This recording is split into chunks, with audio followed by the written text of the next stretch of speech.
I nak bagi tahu you apa cara favorite CEO nak makan. So ini adalah ayam Ahmad, ayam goreng Ahmad. Harga di pasaran, di outlet ialah RM4.99. I nak bagi tahu you apa cara favorite CEO nak makan.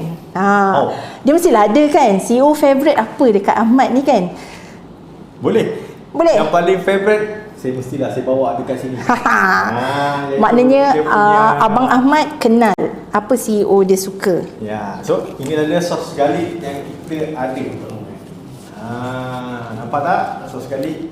Dekat sikit. Dekat sikit ke?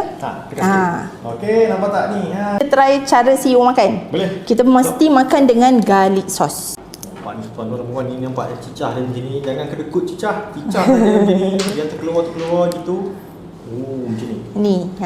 Patutlah sedap dia macam mana tau. Kombinasi yang baik juga sebabnya pedas tu bila kena dengan garlic sauce ni dia matching satu. Satu lagi kurangkan kepedasan tu sikit. Dia neutralkan balik rasa tu, dan tak semua